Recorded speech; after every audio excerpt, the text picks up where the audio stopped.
Avant de faire mon analyse, je vais vous laisser écouter ce que le docteur Choguel Kokala Maïga, Premier ministre du Mali, dit de l'élection du président du Sénégal, Bassirou Diomaye Faye. Et après, je vais revenir pour mon analyse. C'est parti, on va écouter le docteur Choguel Kokala Maïga. Donc, je voudrais vraiment que ça soit clair pour tout le monde. Et récemment, j'ai vu des articles où les gens en sens, oui, voici l'exemple au Sénégal. D'ailleurs, ça montre qu'on peut tout faire sans faire de coup d'État. Mais c'est des histoires du Sénégal. C'est pas la démocratie qui a amené le nouveau président. Hein. Moi, je veux que ça soit très clair. Hein. C'est le peuple sénégalais qui l'a imposé. Est-ce que c'est la démocratie qui demande d'aller manipuler la justice pour prendre un opposant, le mettre en prison, dissoudre son parti? Ça, c'est pas la démocratie.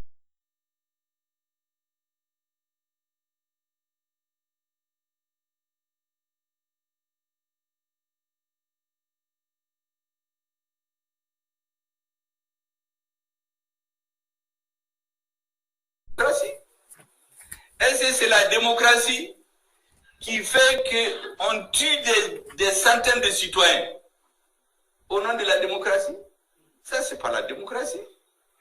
Est-ce que c'est la démocratie qui fait que des gens sont disqualifiés, on les sort et ils n'ont que 9 jours de campagne, alors que la campagne c'est 21 jours? Ça, c'est pas la démocratie. Est-ce que c'est la démocratie qui a autorisé ça? Pas du tout. Est-ce que c'est la démocratie qui a autorisé qu'un président, en fin de mandat, modifie la constitution pour se donner du temps de rester quand il veut? Ça, c'est pas la démocratie. Mais, on a entendu les pays occidentaux, on n'a pas entendu la CEDEAO parler. La réalité, c'est que c'est le peuple sénégalais qui a décidé de s'imposer exactement comme le peuple malien a décidé de s'imposer le 18 août. C'est sous la peur d'être envahi par cette bourrasque du peuple sénégalais qu'ils ont lâché du lest. Et le peuple sénégalais a pris ses droits. Il s'est imposé, il a installé à la tête de l'État quelqu'un que les autres n'attendaient pas. Maintenant, contre mauvaise fortune, ils font bon cœur. Ils viennent nous dire, oui, c'est la démocratie qui a fait qu'il est. C'est pas la démocratie. Si c'était la démocratie, pourquoi le président quitte le pays le lendemain? Donc, je dis ça très clairement pour que les Africains comprennent. Parce qu'en Afrique, il suffit qu'on élabore des thèses en Occident, on les véhicule dans les médias, les gens les consomment et tout le monde est d'accord. Ce n'est pas vrai. Au sein, c'est comme au Mali, c'est le peuple qui a imposé sa volonté. Ce n'est pas la démocratie. Il faut que ça soit très clair. Tous les moyens qu'ils appellent la démocratie occidentale, on les a utilisés pour empêcher ce qui est arrivé.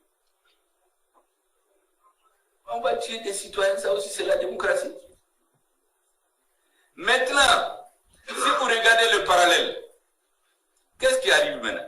Depuis que l'équipe s'est installée au Sénégal, regardez les médias occidentaux. Oui, le PASTEF n'a pas de programme. Est-ce qu'ils vont s'entendre? C'est la même chose qu'il y a eu avec la transition malienne? Le président et le premier ministre au début, le premier ministre c'est Kliva, ils ne vont pas s'entendre. C'est le même discours. Et il y a des intellectuels qui travaillent ça, parce qu'ils ont le même objectif. C'est de les faire échouer. Donc, on essaie de cultiver tout ce qui peut les opposer. Même les alliés, les partisans, leurs partisans, là, il y a des anciens, il y a des nouveaux. Donc les luttes entre les partisans, là, ils vont les transformer en lutte entre eux. Au Mali, on a ça. Au Mali, vous entendez tous les jours que Dieu fait.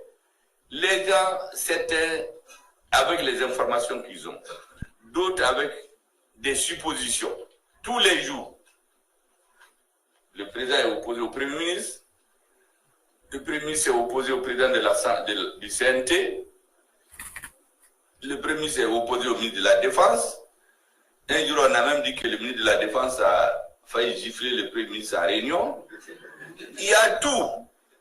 Mais ceux qui véhiculent ces choses-là, souvent c'est des alliés, souvent c'est des nouveaux alliés, c'est-à-dire des gens qui étaient avec eux, mais qui deviennent des alliés aujourd'hui. Souvent c'est les alliés en tout, mais c'est leur analyse. Peut-être même qu'ils se trompent pas.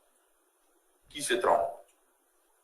Mais il appartient à ceux qui dirigent d'avoir la tête froide et se dire qu'ils sont dans le même bateau. Sonko et Faye étaient dans la même pirogue. Le peuple sénégalais les a pris, les a mis dans un bateau. Ce bateau-là, tous ceux qui viennent rentrer là-dedans doivent les aider à l'amener à bon port. Mais là-dedans, il y a des bagarres entre eux. Certains monstres qui sont les plus aimés. J'ai dit ici au début de la transition qu'il faut qu'on laisse le peuple malien choisir d'aller vers de nouveaux horizons. Je l'ai dit le 4 juin 2021, je n'étais pas encore Premier ministre.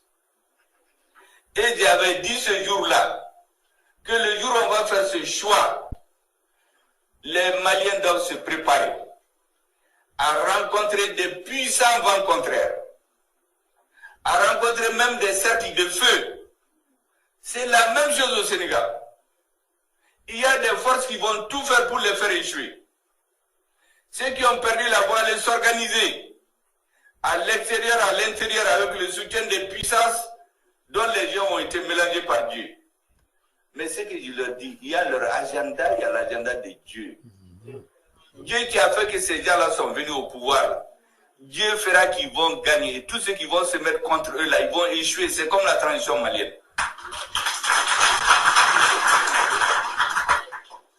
Chez nous, notre chance, c'est qu'on a à la tête une équipe qui a des chemins différents, mais qui comprennent pourquoi ils sont là et d'où est-ce qu'ils sont venus. Chez eux, c'est la même chose. Ils ont fait la prison ensemble. On les a sortis ensemble. Et Sonko a eu l'intelligence, ce qui est rare en Afrique, de proposer Bassirou Faye à sa place. En Afrique, les gens se disent, tant que ce n'est pas moi, je ne donne à personne d'autre. C'est sur ça que les ennemis, les perdants comptaient. Mais il a eu l'intelligence de pousser l'autre. Parce qu'il pensait la même chose. Il faut qu'il continue à penser la même chose. Et qu'il se parle. Parce que la gestion du pouvoir est différente de la gestion de l'opposition. On dit la lutte unie, le pouvoir divise. La seule façon de réussir, c'est de parler en permanence. Deuxièmement, il faut appliquer ce que notre président a toujours dit. Deux choses. Premièrement, Beki Joy, que chacun fasse son travail.